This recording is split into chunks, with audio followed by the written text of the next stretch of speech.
Hello and welcome to the Now Spinning Magazine podcast with me, Phil Aston. And on this episode, I'm absolutely delighted to welcome back Oliver Wakeman. And last time we were together, we were talking about John Wetton, but this time we're talking about Oliver's new album, which is Anam Cara, if I pronounced that correctly. Yes, you have. Yeah, Anam Cara. Yeah, Anam Cara, and it's a Celtic kind of rock prog piece, isn't it? it is. I've always sort of found it quite difficult to actually work out exactly how to phrase it, but I suppose it is a sort of prog rock Celtic crossover. Really, yeah. I think you're right. Because it's interesting, because I didn't read the press release until after I'd started listening to it. And okay. So when I first listened to it, my focus was on the vocals and the songs. So I just thought, wow, these songs are just beautiful, and the whole album just gels together and segues so well. And then I read the press release, which was talking about progressive aspects of it, and I thought, oh, I didn't actually notice that when I went with my first run through. And then when I played it the second time, I was more aware of the guitars, and I thought, wow, I didn't really notice that last time. There's some really fierce guitar soloing and stuff on there. And then when I played it the next time, because my wife said, "Oh, this is really good, isn't it?" I said, "Yeah, it's Oliver Wakemans' new album." And I was about to say, it's really song based. It's not so much keyboards or synth stuff. And then when I played it through again, I noticed the piano, the jazz aspects, the synth solos, and I think it's because the melody lines, the songs are so powerful, but what's going on underneath them is actually quite in depth and complex. There's layer upon layer of stuff. So I've already found out, and I've played it about a dozen times. I would say this is an album that just keeps delivering a new experience every time you play it. That's my first impressions of it. Oh, well, that's great. You've ticked every box. It is. I mean, when I first finished it, I thought to myself, "Oh, that's quite a light album. It's quite gentle, actually. It's quite a gentle album." And then I did what most musicians do when they finish a record, is they don't listen to it for a while because you've been immersed in it for so long. You kind of have to switch off and walk away. And then I put it back on, and I was like, actually, this really rocks in places. And then there's other places where it's utterly gentle. But my rule with this record is that the song came first. It had to be the song. And so the arrangements had to build very carefully to make sure that the song was always the focus. And I think, that the progressive aspect of music is everybody, not going to say everybody, but there's a tendency to think from people that don't know or don't listen to progressive rock, that it means that everything has to be 12 different time signatures in a piece of music, and it has to be 38 minutes long just for the singles. And it's not that sort of world at all. But to me, in an odd way, progressive is just a different word for experimenting with different ideas, techniques, musical styles, instruments. It's another way of looking at progressive rock. It's not about showing how clever you are. It's about actually what can you utilize to help tell the story of the song better.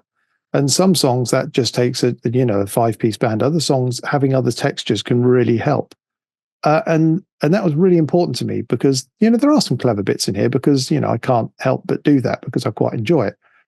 But there were certain sections where, I was sort of sitting there and thinking, oh, this is interesting. I could really go to town here. And it's like, no, you don't need to. And I think that's probably something I've got better at understanding as I've got older. When I take off my keyboard playing hat or my guitar playing hat and put on my production hat, where you can actually step back and go, actually, that's not the instrument that needs to take the lead here. There were, a lot of the violin solos were originally keyboard solos.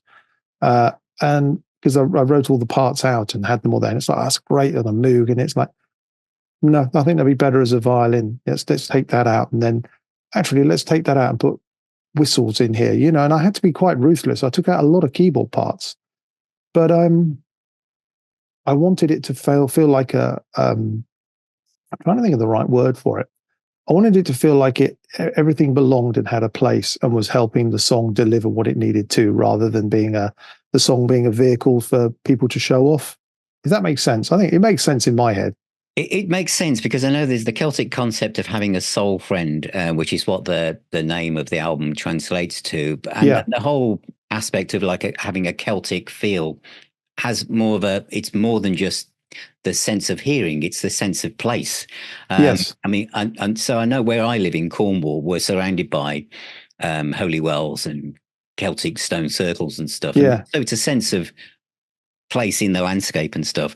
And there are elements of this album where that really taps in, probably because you've left space for different instrumentation to take the lead. I don't want to jump around too much, but I know that one of the third track in Here Is My Heart is a perfect example of this. The way it starts with that, I mean, correct me if I'm wrong, it's like a pipe sound. Yeah, it's an Ilian pipe. Ilian pipe.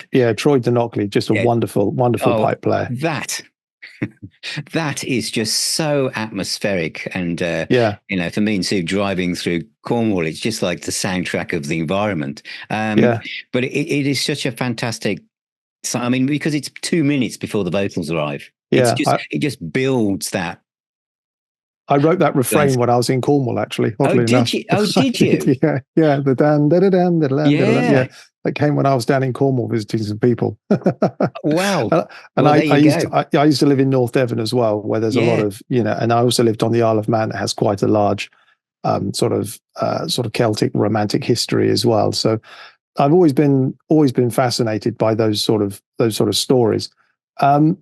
I mean, yeah, Here in My Heart is one of my favorite tracks on there. That's actually that has a link to John Wetton, that track, actually. Which is, that song started off just as I mentioned a second ago, a Celtic refrain type song. So it was quite a short song, 2 or 3 minutes of this Celtic refrain going around with this vocal line singing the same as the pipes. Yeah. And then I sort of developed it out, and so we had like 6 of these verses doing this.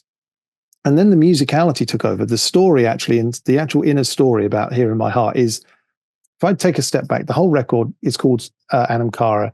And it comes from the Middle Irish word. I'm going to pronounce it wrong, so anybody that's listening that knows what this word is, they'll tell me off. But it's Anam Cara, I think is how it's ANMCHARAE. And it actually comes from 2 words that actually translate as soul and friend. And I really like this concept for the record for so many reasons. All the music, all the songs are based about relationships. Now, it doesn't mean it's a record of love songs. It's not that. It's an album about the interactions and relationships that people have with each other. So there's some sort of story songs, there's inner turmoil songs, there's songs about courage, about relationships. There's all this sort of exploration of the interactions and intertwining of people's lives. And I sort of thought that was really interesting, because soul friend could be so many things. You can have people that dislike each other, but they're soul friends because they have something in common that links them together. And also, I really like the idea that it tied in really well with the musicianship, because musicians you often talk about your musician friends as being soul friends. And I think that comes from the fact that musicians, when they start working together, they have to get to know each other relatively quickly, because you only have a certain amount of time to work together. So that sort of feeling of camaraderie comes quite quickly when you're working with somebody, particularly when you start playing live with somebody. And I think one of the biggest things about friendship is trust. And musicians, you have to trust the other musicians, whether it's to deliver you what you look for in a record, or whether it's for them on stage to be backing you up so that you can be doing the bit that you need to do. So you have this inherent trust going on all the time. And so everything about the way this record was built tied in with this concept of a soul friend. And so it took on from that point. And to go back to the Here in My Heart thing, that was it's a sort of story. It's almost about inner turmoil. It's about that argument you have with yourself about being able to do something. And it's that sort of feeling of you're almost talking yourself down from doing something. So I wrote this little refrain about this feeling. And then I developed the music. And as I started developing the story, it's like, oh yeah, but then you're going to get angry with this other half of yourself that's disagreeing with you. And then so the music has to build, and then it builds to this sort of climatic keyboard solo in the middle. And then it comes out, and then there's like a realization, and then it has to build again. And I suddenly went through and finished the song. And I thought, great, it's all done. And we went to mix, and we'd almost finished mixing the whole record. And then I sort of remembered it wasn't advice that John Wetton ever gave me. It was just something that always imparted with me. I think we talked about this last time I was on, which was that John has always had this really annoying ability to write fantastic verses as well as choruses. Yes, that's right. And it was frustratingly amazing. And it taught me at a very early age never to sort of settle for something if you're not quite sure it's right.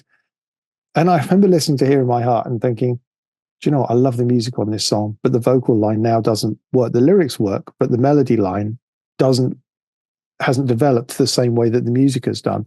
And so it took a, rather apologetic last minute phone call to the record company saying, I'm sorry, but we're going to have to redo that track. And I need to have a couple more days to sit and go and rewrite the whole vocal line.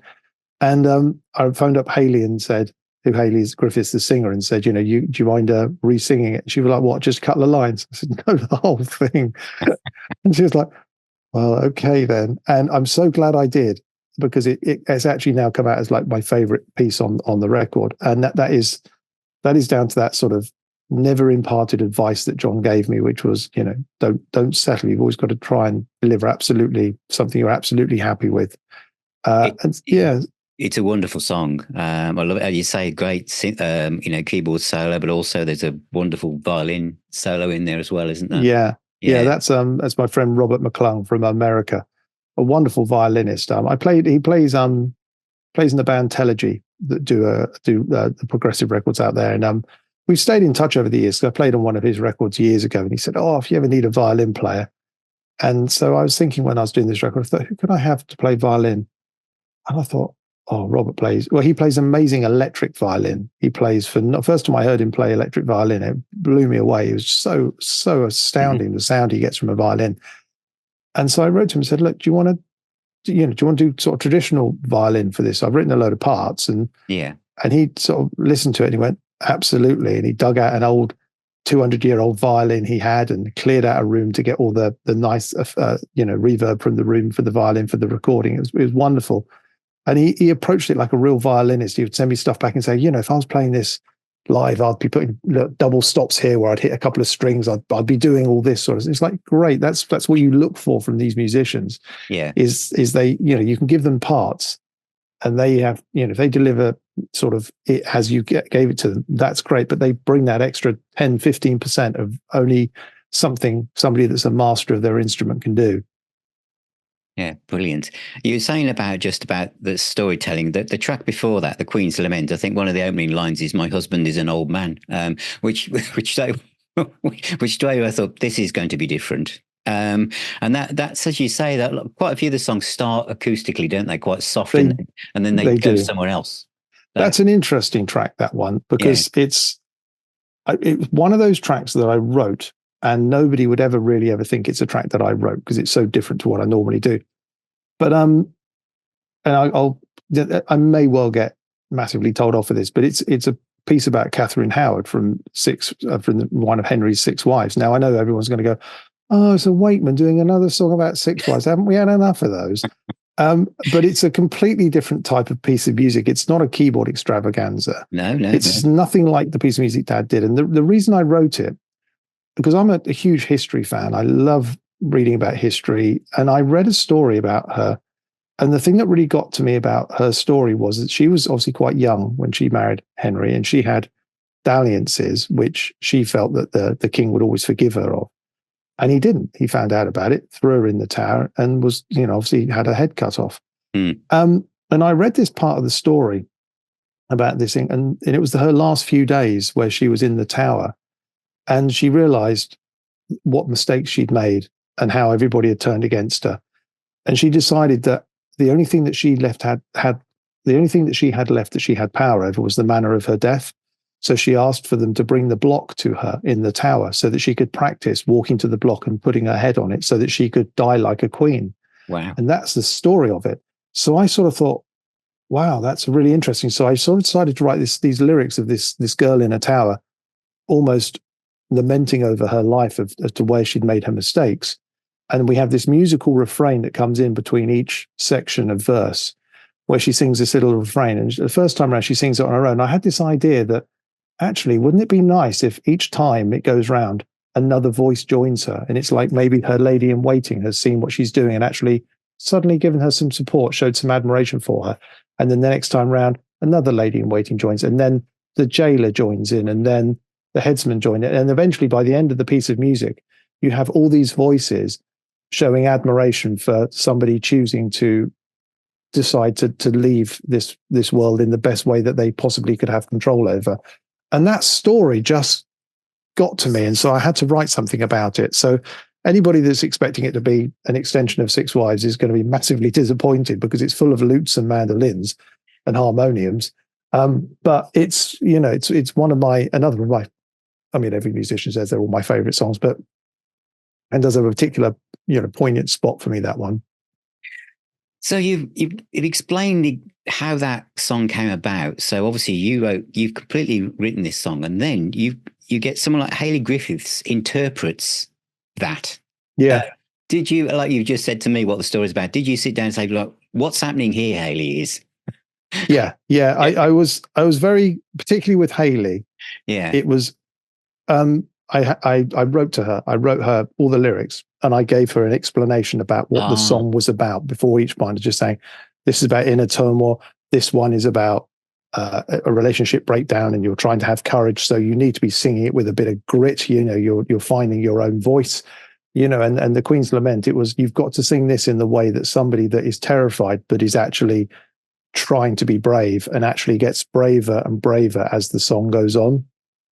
And she was, she was completely on board with all these things. I mean, the album was done in all those different ways of, some of it was file sharing, some of it was in a room together, some of it was in studios, some of it was in, we recorded the drums in Clive Nolan's lounge, which is a huge, great room. We had an open fireplace. We had a fire going while we were recording the drums. The whole album was done in all these different ways, because I desperately wanted it to be organic and just evolve as a record, rather than going to a studio, the same studio, and it being a bit sterile and things like that. And so Hayley was, completely up for it. And, we got to a certain point where we'd done some of the recording across the internet, and it was like, those bits are great, but there's a couple of songs here, Hayley, we need to go into a studio, and we need to be able to look at each other whilst you're singing, and we need to try and get the emotion right on some of these songs. And so we did that as well. So we did everything that we needed to do to try and convey the stories in their best way.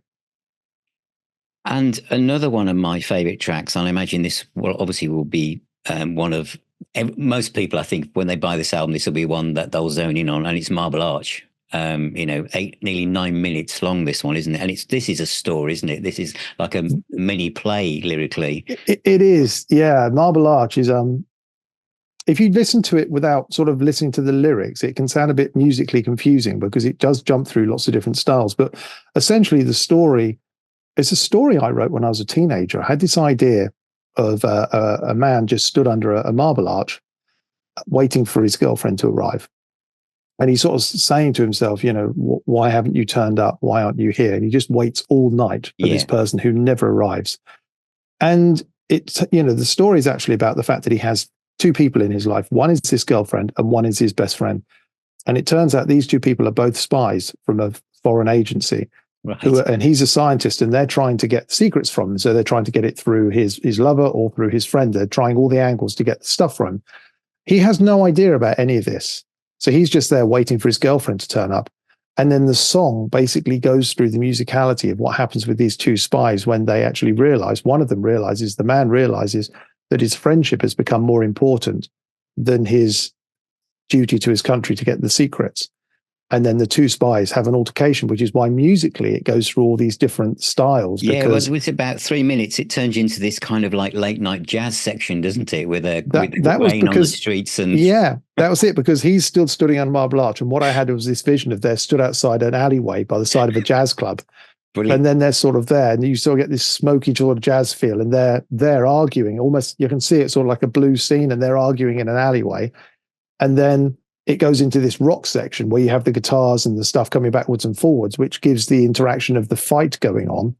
Oh, the guitar solos, and this is the heavy solo probably on the album. It's just brilliant, isn't it? That's David Mark Pearce. Yeah. He's played on so many of my records. He's a wonderfully inventive player. He has a complete, a unique sort of way of approaching solos, which I love. And so he was, absolutely, whenever I need somebody to rock out, he's my first phone call. He's the guy. Yeah, and so it goes after the solos. It then dies down into just an acoustic guitar and a violin, because in my head it's like, that's early morning. It's just a busker on the streets with his guitar player friend, and they're trying to get some money from the early morning travelers. And this guy still stood under the arch going, I've been here all night. The dawn's coming up and you still haven't turned up. And he's got no idea of what's happened. And so I had this sort of like mini story in my head, and it was like, okay, I want to put this to music. And it was a real labor of love. It took a long time to get the arrangement right for my ears on that one. And, and it's always good fun to try different types of music and play different bits and see if you've got, see if you've absorbed anything over the years. Well, I think now you've explained that. That's why when I was playing the album, each run through, my mind and my imagination was seeing and hearing different things. Because there's so much to unpack in that track. Now you know what's going on. Yeah, there is a lot. And if you listen to it like that as a story, and you sort of go, but my trouble is it's all in my head. I can see the story in my head, and I know what I'm talking about. And I think a lot of musicians do this. They write stories in their heads of what they can see. And as often happens with music, other people interpret it in a way that fits their lives. People often go, that could have been written for me, that song. And that's the wonderful thing about music. People interpret it different. Some people I know will never listen to the lyrics at all. They'll just focus on the fact that it's doing a lot of musically clever things and enjoy that part of it. It's, everybody gets different things from music. Yeah, but it was very important for me because it's another example of Soul Friend. It's another example of the interactions and the lives that are intertwined and how things can change. But there are some really beautiful, love songs on the album, aren't there? I mean, The View from Here and In the Moonlight and Miss You Now are songs that I've got. They could easily be singles, take away associated with them. They're just great, powerful songs with wonderful choruses. And really well written. As you say, going back to John Wetton, a lot of his music, you take away the prog kind of label. They're just beautiful songs. Yeah. Well, thank you. I think Miss You Now particularly is a particular favorite of mine. I'm working on the video for that at the moment, actually, because it comes out on, it's going to be like the first sort of single that we push the album with. Because love that song. Because it's probably one of the more mainstream sort of songs that's on the album. But I enjoy writing songs that are like that as well. I think for me, it's important to be able to explore different types of song structures. And, sometimes a song doesn't have to be massively complicated. You can make it sound, nicely arranged, even if it's only got a few chords going on. And, Miss You Now is particularly, I love Miss You Now because I play guitar, not to the level of David Mark Pearce or Oliver Day, who was also on the album. But I do enjoy playing guitar, and I do play guitar on a couple of tracks, and I do all the guitars on Miss You Now, which was great fun to play. And In the Moonlight as well, I do them on that. But I'd put in my notes a really heartfelt guitar solo on Miss You Now. So yeah, thank you. Yeah, that's a good sign. Yeah, no, I really like that. And In the Moonlight, as the way I describe In the Moonlight, it's a bit like a lobster pot song. When you put the way they cook lobsters, they put them in a pot of cold water and they slowly warm the water up until it gets to the point. In the Moonlight is a little bit like that. You start off the song and it sounds really gentle, and it just goes around these refrains a few times. And by the time you get to the end of the song, if you suddenly go, hang on a second, there's about 100 instruments going off here, and you don't realize how you've got there. And it was that idea that I want to do of just constantly building and layering emotion and emotion and emotion. And I really enjoy arranging music. I think that's as powerful as writing the song. Do you have, because obviously with that kind of skill and vision that you have with your music, a bit like an artist painting, a landscape or something, do you have are you quite strict to yourself to say, this is finished now? Because you could always keep just adding just that bit more, couldn't you? I've got much better at it over the years of actually going, no, that you have to draw a line at some point. But I've actually got much better at actually being able to strip stuff out and going, that's enough now. Any more is going to spoil it. And that is something I've definitely learned over the years. I mean, I've had a few occasions in the past where I play live and you suddenly develop a new part and you go, yeah, of course, yeah. Oh, that's great. But then I just save that for the live version. We, make the song slightly different. But it's quite amusing sometimes when you work with these songs for so long and then suddenly you listen to the record and go, oh, I forgot to put that bit in. I thought about that. But, the whole undertaking of a record, it's such a labor of love. particularly when it's just one writer, which is myself, and I'm arranging the whole record and writing all the lyrics, it is I'm not going to say lonely, but it's quite an intense solitude period of time that you are literally just locked in this world of trying to absorb all this stuff for a piece of music. You're not only trying to arrange a piece of music and get the structure right and get the feel right, you're also trying to get that structure across the whole album, because I'm not an artist that says, okay, I'm going to sit down and write 10 songs and those are my next album. I tend to write in buckets of music. I write a piece of music and go, oh, that fits with my Celtic rock idea type record. And this is my rock song bucket that I've got over here. And this is my instrumental piano piece bucket. And then when I feel bucket's got to a certain point that I think it can be developed a bit more, I put them all together and say, right, okay, do these songs all work together? If they do, then that's just terrific. I've got a good starting point. And then you sort of have to keep arranging the songs, and you have to make sure that they have an identity that's individual to the song. But then you sort of have to make sure they have a feel for the whole record, which comes from the instrumentation and the instruments you use and the people that you use on it. And some songs I wrote a couple of songs that didn't make it onto the album because they just didn't feel right. They were more recent songs, but they just didn't feel like they had the same, they didn't feel like they could have the musicians add to it in the way that I felt that they could add to other songs. So it's, when you're, as you say, you've got everything kind of arranged, etc. When you actually include the musicians who bring their own, as you say there, you start to connect with each other, and everyone starts to play their own interpretations of what you've arranged and add that little bit extra. Did something like you mentioned Here in My Heart changed? But obviously very dramatically because you had to re-record. Yeah. But did you suddenly think, oh, now I've heard that with the musicians playing it, maybe that an extra bit could go in there or whatever, yeah? Yeah, that happens a lot, but not in an odd sort of way, not intentionally. They'll send me something that goes in the part that I've written perfectly well. And then my brain will go, actually, that makes me think of something different. And it might be that we keep their melody line exactly where it was, but say the piece of music was going to a G and an A, I'll say, well, actually, let's change those chords and we can actually make the music go somewhere else and develop to a different point. And that happened because when I said they wanted the record back, one of them turned around to me and said, I don't ever remember it sounding like that. And it's like, no, it's because you sent me something that actually inspired me to think slightly differently about how the song could go.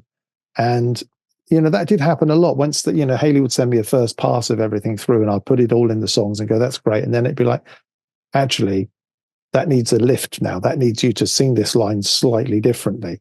And the wonderful thing about all the musicians on the record is because they're all such good musicians. I mean, Oliver Day's a phenomenal acoustic guitar player. Yes.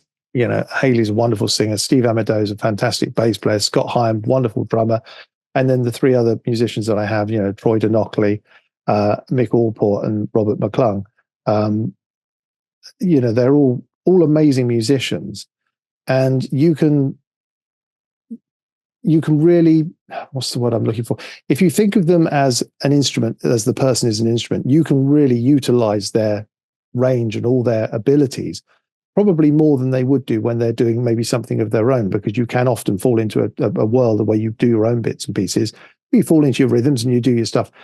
And I was looking at Hayley's voice and going, Hayley, I know that you're a fantastic, Celtic singer. I know you're a great soprano. And I also know that you can rock out as well. So it was a wonderful ability to have this voice that could do all these different emotions. And I could say to Scott, look, when you do this bit, can you do that rhythm you're doing there? But on the third beat, can you whack open the hi-hat and leave it open and keep it ringing? And he'd go like, it's not what I'd normally do, but let me try it. And then before you know it, he's done it. And he's going, God, that's really cool. And it's because you've got these amazing musicians that you can start pushing the boundaries a little bit with them. And, they all said that they really enjoyed that. They really enjoyed that ability of actually being able to, really push the things that they'd learned over the years. It was a wonderfully creative period.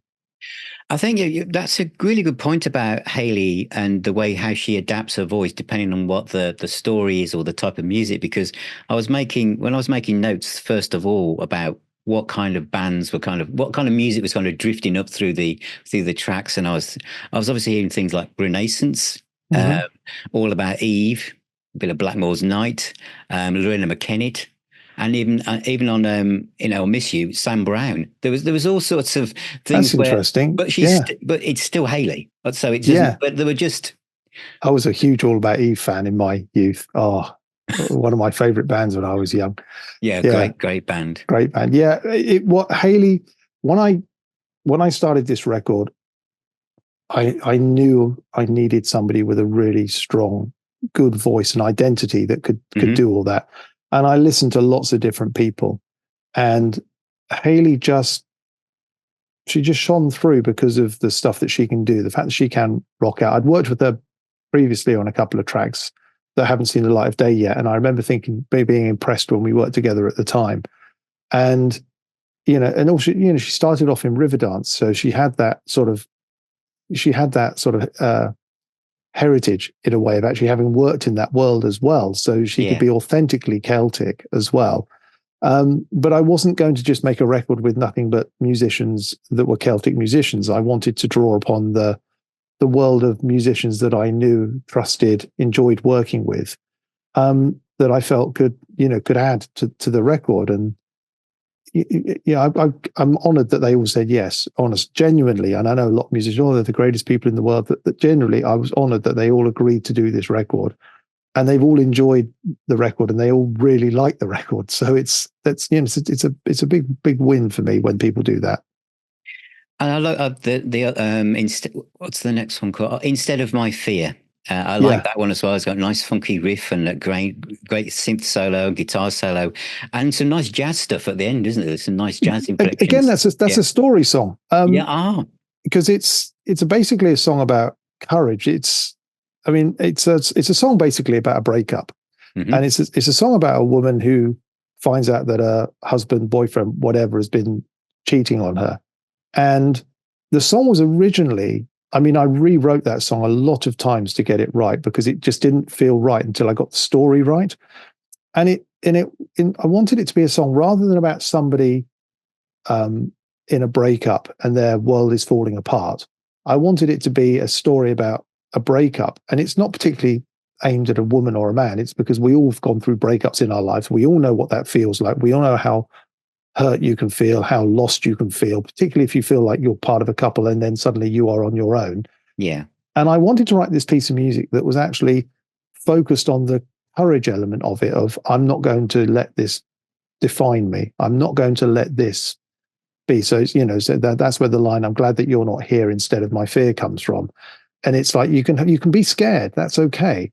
But it's that strength to go out and push through and realize that you've got more to offer than just being part of a couple. And so that's where the idea for the story came. And when I got that sort of story in my head, that was actually this person not being angry about the thing, but actually being courageous and actually going, no, I'm going to do what I want to do and stick up for myself. That's when the arrangement came right. And many years ago, I used to work, I did a lot of my founding days playing in a blues band, and I would be in pubs all the time, and you got to know so many people, and you saw people break up and people get together and all this sort of stuff. And you'd always find when anybody had broken up, first thing they'd do was go down to the blues club and walk into the bar, have a drink and listen to the rock blues music, because everybody else was uplifting, everybody was happy, everybody was in that place to have a good time and enjoy themselves. And so in my head, the story was, I'm back in that world. I'm back there on stage playing to people who have just come out to enjoy themselves and rediscover the friends that they had, the pubs they used to go to. And so that's why I put that at the end. It was that sort of complete carefree, that's it, I'm on my way now. So again, it's only a short song, but it has that was the story behind it. That's lovely. And the next one, Lonely, that's quite short, about 5 minutes, isn't it? But that's got a fantastic vocal, great keyboard, quite really fast, quite keyboard solo, isn't it, in the middle of it? And ends with like Troy doing those pipes again, very Celtic end, isn't it? Yeah, the story for that one, the people that when they see the lyrics, it's about that conversation that I imagine many of us have had over the years, where we've had a friend, and you've sort of said, oh, well, if in 20 years we haven't been married, or 10 years we're not married, why don't we marry each other? And you have that sort of ongoing joke with a friend that you've had over the years. And then inevitably, you all end up marrying other people and blah, blah, blah, and you move on. But I had this idea that actually, what about if somebody actually, that was all they clung to? That was the only thing that they clung to, was the fact that in 10 years' time, they're going to get the person that they want. But they're not, they're just going to wait. They're just going to waste 10 years of their life waiting for it. And so we join the song while they're in the restaurant waiting for the other person to turn up like they promised they would 10 years before. Yeah. And because I'm a musician, I took the idea that actually the other person in the relationship was a musician that actually decided to follow their dreams. And so musically it builds up. That's why it goes into the fast keyboard solo and the full band thing, because it's almost like the camera pans away from the restaurant where the person is on their own. And this other person has actually followed their dreams and done what they want to do because they've taken charge of their life and gone out and done so. So it goes into this big keyboard bit of this musician out there playing, and the band's full on rock. And then suddenly it almost stops and you're back in the restaurant again. And her line is, "I can't believe you didn't show. I thought we had a deal." And that was the idea behind the song, that it was like this. It was just a story about what the danger of just actually thinking, it's all right, in 3 years' time, it'll be okay. It's that you make the change now, you make the change of what you want to do in your life. It's always a step. Everything you want to get to in life is a long journey. You don't just wait 5 years and then it happens. Yeah. It's you start that old cliche of every journey starts with one step. It's that principle. Yeah, yeah. And I just thought that was a really interesting thing to write a story about. It is, yeah. They're like soundtracks to films that haven't been made yet, aren't they? Yeah, if anyone's listening and wants to make a film out of any of these things, give me a call. But I think, a lot of musicians and songwriters, I'm influenced by a lot of the wonderful songwriters, Cat Stevens, all these sort of musicians that were singer-songwriters. They just weave stories, and I love that. And I love the fact that, these are, I like writing lyrics. I'm not sure I could ever write a book. I read a lot of books, and I'm always amazed that somebody can actually remember what's going on when they're writing a book over 400 pages. How do you do it? I have nothing but admiration for it. But I can write a short story or a synopsis of a story, but I can put it to music and actually do it that way around. And I thoroughly enjoy that. And I think they work quite nicely, and I quite like writing like that.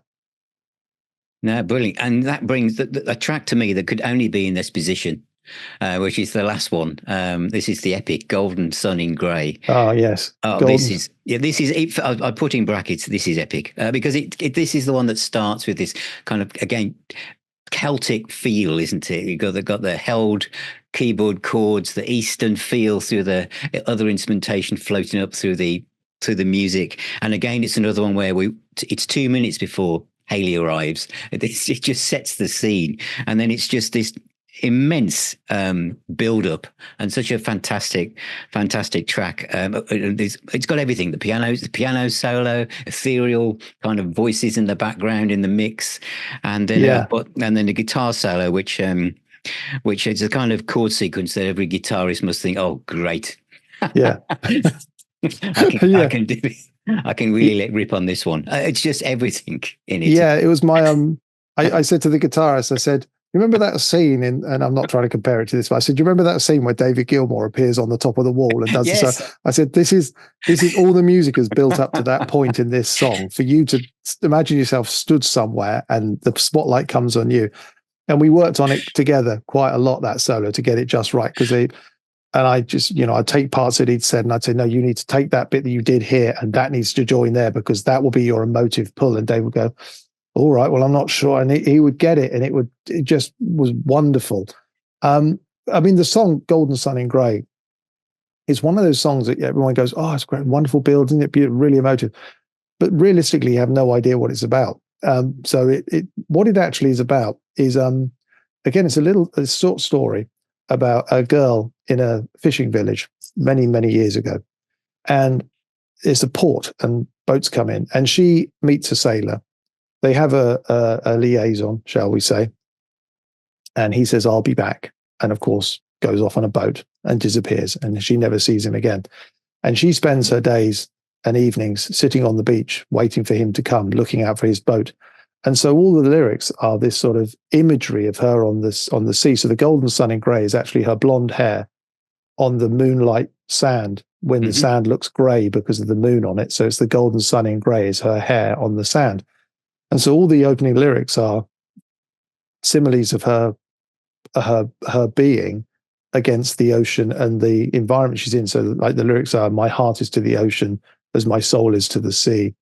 And then it's like, my love's everlasting will bring you back to me. My body is an island waiting for you to land. My eyes are like a tide pool because of the crying. That reach towards your hand. So all the lyrics are this sort of plaintive calling to this person that never shows up.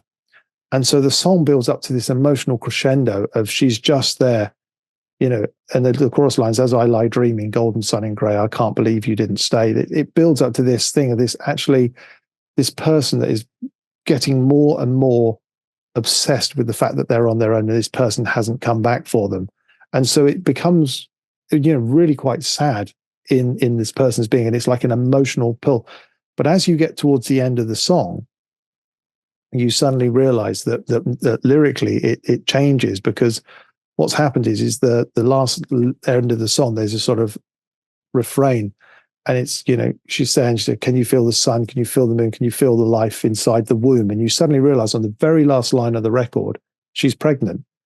And so all of her time throughout the song, she's been reaching for this person that's never coming back and trying to grasp onto a future that isn't there. And she thinks she's lost and has nothing. And then right on the last line of the record, she's actually got a whole future there that is not the future she planned at all, but she's got something that she has hope for. And so that was the idea behind the song, was to build up this emotional build up and then suddenly finish the record on a real spark of positivity. So that was the idea behind that. Well, there's the BBC costume drama right there. And if they're listening. The soundtrack's already done. Yeah. Oh, that's absolutely amazing. Hearing you give the background. There's a few songs as you've gone through. Realize it's about people who don't turn up. It's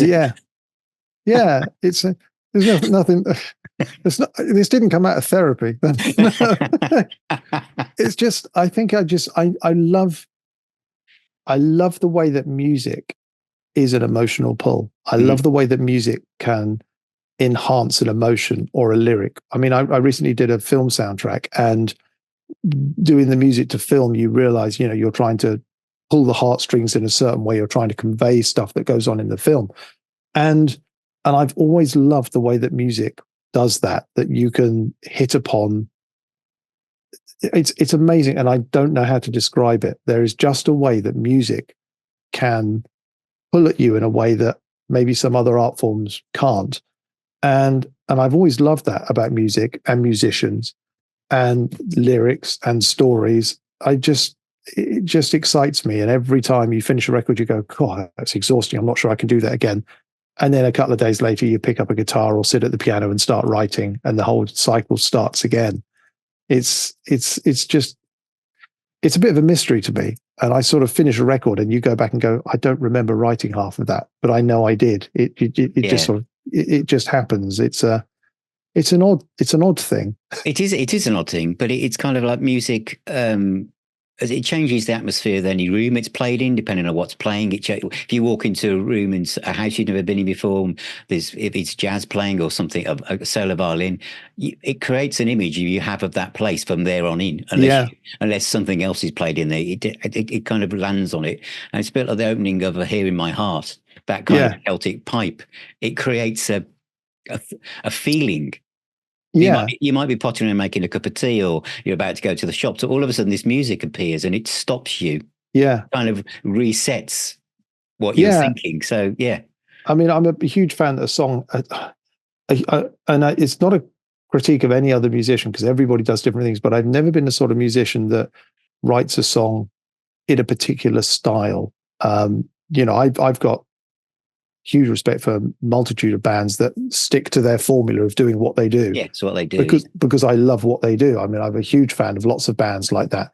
But I've always tried to approach a song as it's going to sound a bit trite, but they're like little children. They're children. They are things that grow, and you develop them, and they have an identity, and then you sort of send them off. You put the record out, and that's it. I've got no more control over this song, and people listen to the songs and interpret a completely different way. The track Miss You Now is about relationships of people being far away from each other.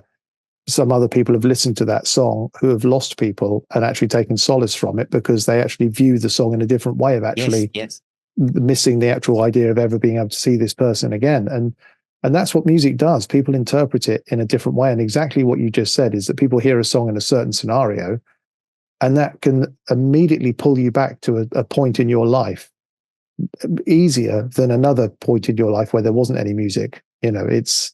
Music does that. It has a way of stimulating the memory. And I think that's great. And I think it's the best thing about being a musician is that you write something, and if you're lucky and people buy the record, people listen to a song when you've got no idea they're listening to it, and they're getting something from it, whether that's helping them in a difficult time, giving them enjoyment, they're studying it intensely, they're trying to listen to the lyrics, they're trying to understand. That can all be happening, and they could be happening right now, and I've got no idea.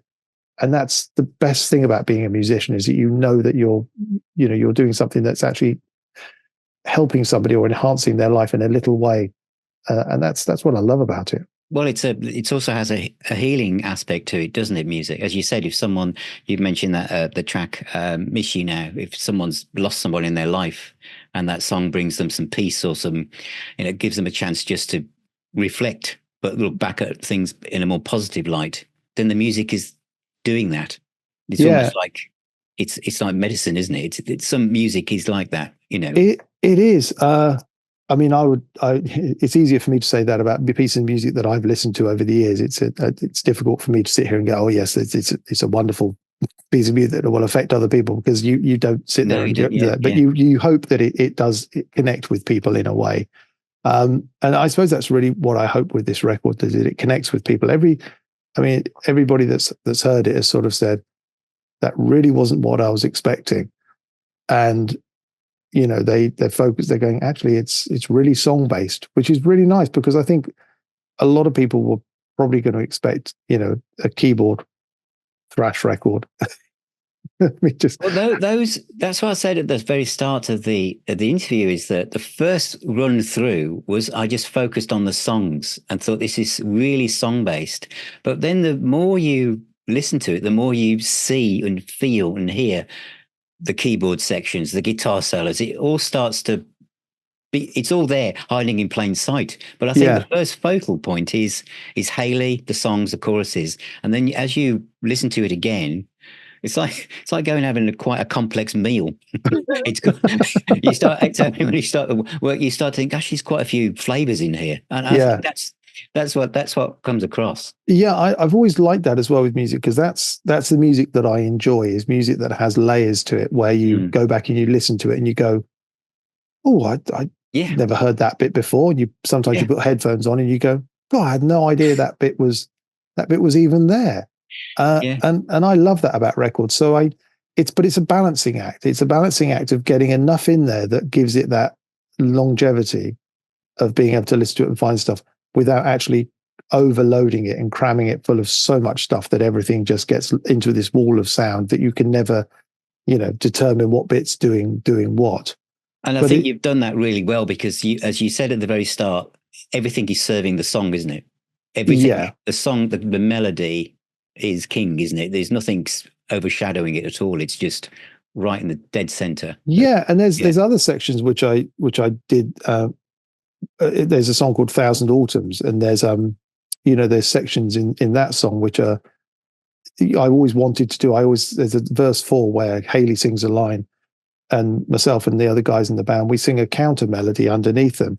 And the reason I wanted to do that was because it was one of the things I always loved about Clannad. Clannad always did this wonderful thing of this sort of male 3-point harmony counter melody over what somebody was singing at the top line.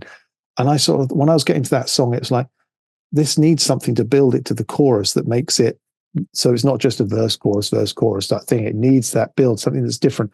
And I remember thinking, I've always really liked that. I wonder if that would work here. And so I was always trying to do different things with the record, rather than just going, oh, do you know what, I'll shove some more keyboards underneath it. It was like, what can we do here that's different? What serves the song? What helps the song tell the story best? Not what other keyboard have I got that I could switch on and and show off here with. Yeah. So the next thing is, I suppose, I've got this right. Did you play a gig recently where you actually played some of these live? Is it April the 14th? We did. We did the Winter's End Festival, where we it was great fun. We myself, Hayley, and Oliver Day and Scott Higham got together, and we had Dan Nelson join us on bass because Steve, who played on the record, wasn't available. Yeah, Dan Nelson from who played with Magenta for many years,